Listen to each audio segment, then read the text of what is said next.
En el bloque anterior estábamos Dale. conversando sobre la importancia de las terapias psicológicas basadas en la evidencia. Y para cerrar ese punto que dejamos abierto, ¿qué consejo nos podrías dar a todos quienes queremos iniciar una terapia, pero que no sabemos nada de esto? Queremos que nos haga lo mejor posible, que sea ojalá basada en la ciencia, pero no sabemos cómo pedirlo, a quién acudir. ¿Cuál es tu consejo?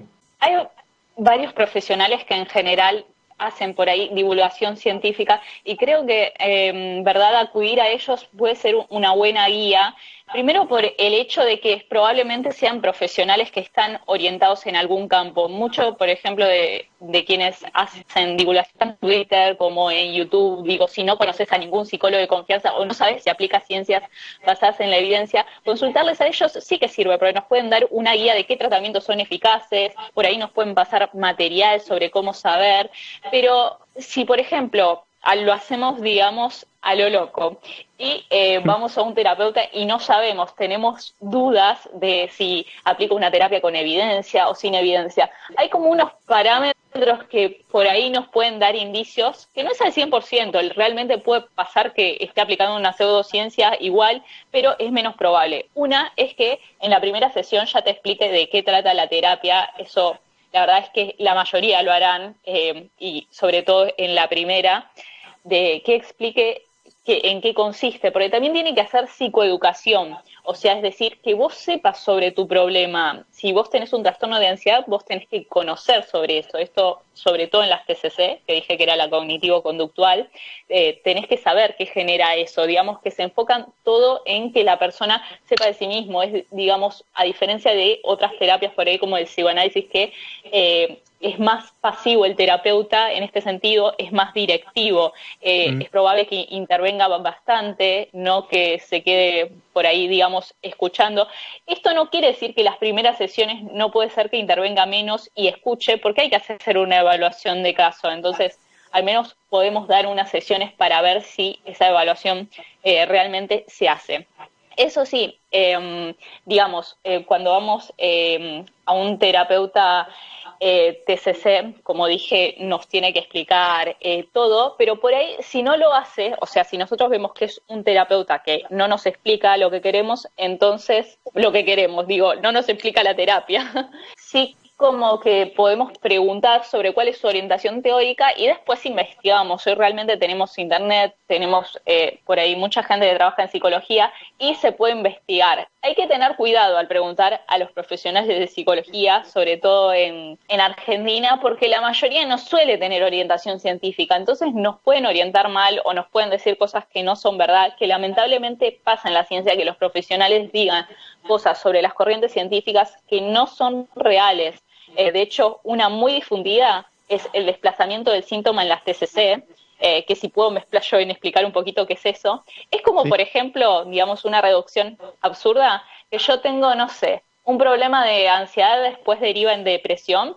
Puede pasar, o sea, porque tienen comorbilidad, pero no quiere decir que hubo un desplazamiento, que como se solucionó la ansiedad y no se trató de fondo la ansiedad, ahora yo tengo una depresión. Esto sería como decir, por ejemplo, que si yo tengo un dolor de panza y no me trataste, digamos, profundamente el dolor de panza, ahora después cuando tengo dolor de cabeza se desplazó el síntoma. No tiene ningún sentido y no hay ninguna evidencia científica sobre que esto suceda, y es muy común, sobre todo de terapeutas psicoanalíticos, sobre las terapias cognitivas conductuales. Y esto te lo tengo que preguntar sí o sí, Nicole, porque hay algo que está muy, muy de moda. Yo en lo personal he conocido mucha gente, de hecho, que inicia este tipo de terapia que tú ya lo habías mencionado anteriormente, que es el psicoanálisis. ¿Es algo que tú recomendarías realmente? ¿Es algo que una persona que esté con problemas, que quiere iniciar una terapia, tú le dirías, mira, psicoanálisis te puede ayudar o derechamente nunca sirve? A ver, en teoría no hay evidencia científica de que sirva. El tema es que, claro, cuando nosotros no hacemos investigaciones, pueden haber otros factores del ambiente de la persona, quizás algo que la persona empezó a hacer, la persona empezó a hacer ejercicio físico, mejora y lo atribuye que es a la terapia. Hay un montón de variables que cuando no se hace un estudio no se están controlando, ¿no? Entonces, hay mucha gente que puede decir, a mí el psicoanálisis me funcionó, pero no sabemos si realmente le funcionó si no es que ese terapeuta terminó aplicando técnicas que en realidad son cognitivo-conductual, o si bien empezó a hacer otras cuestiones en su vida que fueron lo que ayudaron a la resolución de ese problema. Entonces, yo nunca lo recomendaría, y para mí no es algo que tengan que hacer los profesionales.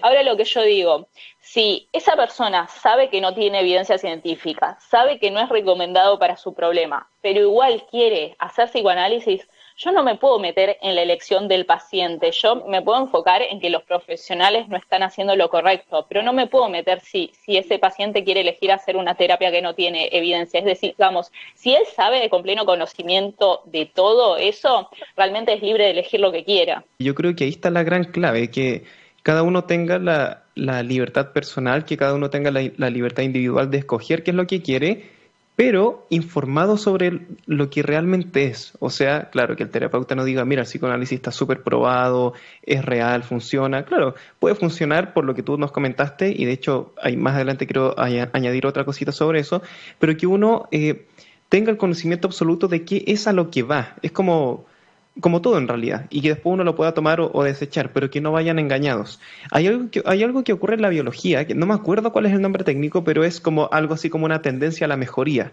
y que eso es una de las cosas por las cuales la gente piensa que la homeopatía funciona, porque uno tiene un dolor de cabeza, por ejemplo, claro, empieza con homeopatía, se le quita el dolor de cabeza y se lo atribuye a la homeopatía, pero claro, eventualmente igual se te iba a pasar en algún momento, por lo tanto, hacer esa asociación no necesariamente implica la causalidad, ¿no?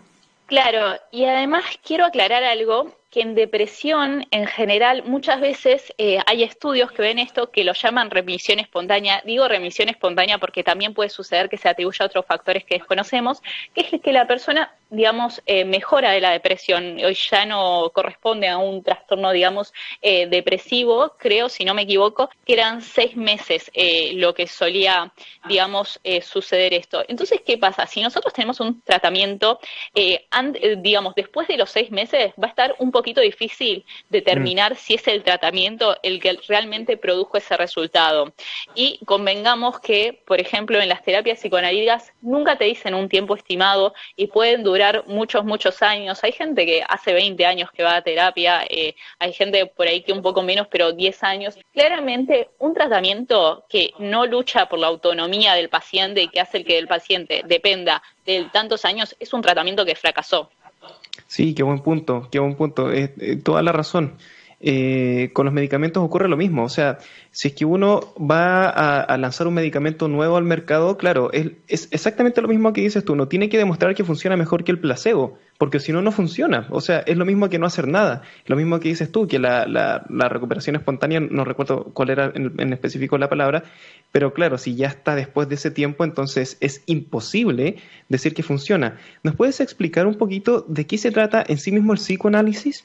El psicoanálisis, bueno, para empezar, para ellos nada de lo que yo diga va a estar bien, empezamos por ahí, Pero por las críticas, porque siempre es metafórico, siempre es lo que vos no interpretaste, pero en realidad la terapia psicoanalítica, lo que ellos sostienen es que nosotros supuestamente tenemos un inconsciente y que vos para resolver X problemas tenés que, digamos, excavar en eso de la infancia del sujeto o tiempo atrás, digamos, para ver cómo se originó el problema, porque él puede estar manifestando síntomas supuestamente de que no es consciente, pero no hay ninguna evidencia científica de que eso exista, si bien ellos sostienen que es así, y tampoco te dicen muy bien qué es lo que van a hacer luego de que descubran eso, porque está bien, tenemos eso, pero el síntoma ya se solucionó, no.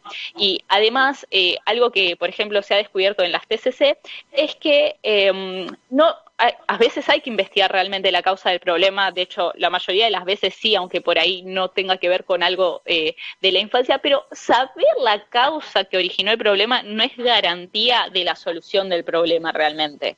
No es garantía y para muchas cuestiones ni siquiera es necesario, digamos que es una pérdida de esfuerzo también, ¿no? Y de inversión en la terapia. O sea, cuando en una terapia de psicoanálisis lo que deberíamos esperar que el terapeuta nos pregunte varias veces por temas de infancia, ¿no? Pero no solo temas de infancia, también cuestiones que pasaron como viendo dónde se originó ese conflicto, digamos. Eso no quiere decir que ninguna disciplina de la psicología que consulte por temas de infancia está incorrecta, porque entiendo que eso sí está correcto, ¿no? Está correcto, de hecho hay una que también se considera TCC, que es la terapia de esquemas, y está muy, muy enfocada en la infancia y cómo fueron, por ejemplo, algo que tiene que ver con las relaciones de apego en la infancia, con los padres. De hecho, en realidad es interesante que esta tomó varias cuestiones de otras que en realidad son pseudociencias como la Gestalt, el psicoanálisis, pero si bien esto puede resultarnos conflictivo, la diferencia de un eclecticismo cualquiera a un eclecticismo que puso en evidencia sus postulados no son iguales, en ningún sentido es igual al psicoanálisis ni a la terapia Gestalt, igual de la terapia Gestalt no conozco mucho, ni tampoco a las TCC clásicas son iguales, pero sí que son como una especie, digamos, de teorías todas mezcladas que han comprobado tener evidencia, a diferencia de aplicar eclecticismo de cualquier cosa que no ha sido puesto a prueba. La terapia cognitiva conductual también es un eclecticismo, aplica tanto lo cognitivo como lo conductual, en el sentido, digamos, que parte de diferentes corrientes. Miranda nos manda un saludo, dice, me encanta saber de los temas psicológicos que están conversando, nos manda un abrazo, Marco también, Cristian nos manda sus aplausos, Natalia nos dice, ¿qué opinas de la psicopedagogía? ¿Es necesaria, Nicole? La psicopedagogía, a ver, para empezar, no es mi terreno, así que voy a, digamos, decirlo puedo decir. Necesaria es, sí, porque está enfocada en, más que nada, dificultades del aprendizaje. Por ahí no es lo más correcto decirlo, y algún psicopedagogo seguro que lo sabrá mejor, pero más del aprendizaje académico, como por ejemplo, en realidad me refiero como a gente que tiene discalculia, dificultad en el cálculo, ¿no? O dislexia, digamos, en esos trastornos, digamos, específicamente del aprendizaje. Y la psicología, si bien a veces se estudia alguna de estas cosas, no está tan enfocada en eso. O sea, a mí la psicopedagogía me parece que es un área totalmente indispensable. En algunos lugares es una carrera y en otros es un posgrado de la carrera de psicología. En Argentina, psicopedagogía es una carrera. ¿Nos puedes comentar sobre lo que hablamos al principio, que tiene que ver con neurociencia? Puede ser peligroso y de hecho lo comentamos fuera de cámara, el tema de ponerle neuro a todo, ¿no? Como que suena muy, muy científico, pero puede que no. ¿Nos puedes hablar de eso? Sí, el hecho es que está muy de moda, como que empezó a haber, digamos, un gran auge de las neurociencias, como que se puso muy de moda en un momento, no sé cómo ha sido en otros países, creo que en todos. En Argentina ha pasado mucho, y entonces como que otras disciplinas que no eran científicas empezaron a querer hacer cosas con neuro, que le aplican el prefijo neuro y por ahí intentan relacionarlo con alguna cosa del cerebro, pero no quiere decir que sea científica. Como explicaba, la bioneuroemoción es algo plenamente relacionado con el psicoanálisis, no tiene ninguna evidencia científica.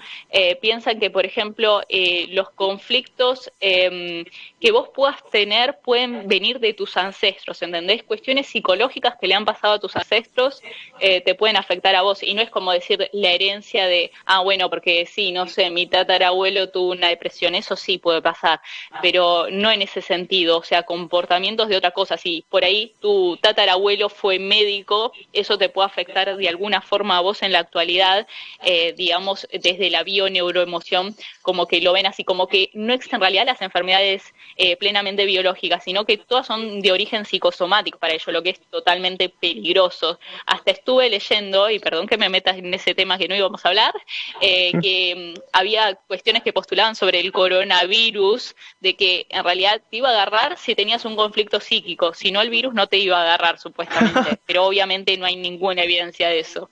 No había escuchado eso. Mira, y han aparecido hartas cosas media extrañas de ese virus en particular, pero eso del conflicto psíquico, eso sí que no lo había escuchado.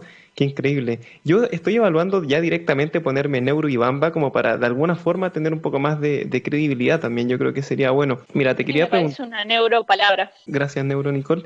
Mira, y también te quería hacer la siguiente pregunta, porque no sé si es que es la mejor palabra entrenar, ¿no? O sea, el cerebro, uno puede generar asociaciones positivas para tener más de un comportamiento deseado? ¿Eso es posible? Sí, a ver, lo que yo me refiero por ahí cuando digo de no referirse al cerebro directamente, es que en realidad no hay nada en nuestra vida que no vaya a afectar de alguna forma el cerebro para bien o para mal, digamos. En todo lo necesitamos, sino que a veces vemos el cerebro como si fuera el cerebro y el organismo aparte. Necesitamos de todo el conjunto para funcionar. Y con el auge de las neurociencias se puso un poco ese terreno que algunos llaman cerebrocentrismo, y yo veo dos posturas totalmente diferentes, la de ver cerebrocentrismo en todo y la de no verlo en nada. Y entonces como que tenemos un problema. En algunos casos está como que se atribuye ya conductas directamente al cerebro y es necesario tener en cuenta todo el organismo para eso. Ahora, con respecto a tu pregunta, obviamente se puede, digamos, entrenar varias habilidades, varios y también se puede establecer asociaciones, que eso es algo que estudia, por ejemplo, dentro del conductismo, ¿no? El condicionamiento clásico, que es establecer asociaciones. Nosotros, por ejemplo, esta es una asociación mala, pero solemos, como que nos desagrada cuando escuchamos fuera de nuestro, o cuando nos despertamos escuchamos el despertador, pero cuando escuchan esa música del despertador es probable que la mayoría le desagrade ese sonido, incluso una música que te gusta después te termine no gustando porque lo asociás con algo que no es agradable, o sea, digamos, en cierta forma para vos, con tener que despertarte, ¿no? Pero también puedes establecer asociaciones positivas, incluso puede ser, por decirlo, esto no va a funcionar para todos, pero puede ser que, por ejemplo, estudiando y comiendo chocolate, y a vos te encanta el chocolate, relaciones estudiar como algo, digamos, agradable, es decir, podemos hacerlo con cuestiones que nos agradan, pero hay algo que no nos agrada tanto, relacionarlo con algo que nos agrada un poco más, que nos gusta, obviamente no son los términos técnicos, ni son los términos científicos, ni los más correctos, pero necesito que todo el mundo me entienda, puede hacer que también nos termine gustando esa cosa que por ahí era como neutra o nos disgustaba. En este contexto especial que estamos viviendo, en el que también existe algo que nos cuesta manejar mucho, que es la incertidumbre, que es no conocer qué va a ocurrir en el futuro, ¿es posible generar asociaciones positivas, ya sea para mantener rutinas, ya sea para mantenerse dentro de lo normal?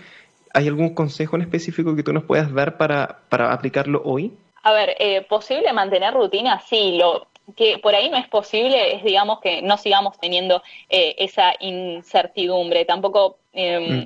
creo que podamos relacionar un término tan abstracto como la incertidumbre con algo en particular, pero sí, seguir manteniendo rutinas, seguir saliendo y seguir, digamos, haciendo dentro de lo posible todo lo que hacemos en nuestra vida cotidiana, si es lo que más nos va a ayudar en este momento. ¿Y cómo es posible suplir el contacto con otras personas? Yo siento que eso es lo que nos está pasando a varios la cuenta, el tema de no poder ver a los amigos, el tema de no poder ver a la familia, quizás algunos están separados de sus parejas porque viven, no sé, en sitios distintos. ¿Cómo es posible suplir eso? ¿Se puede realmente?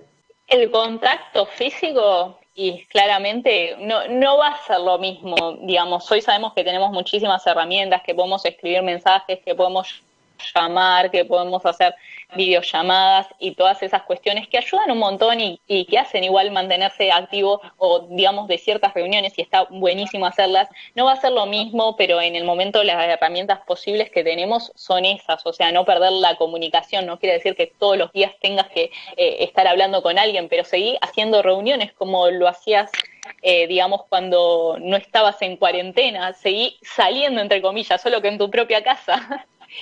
Al balcón. Me refiero a seguir viendo a otros.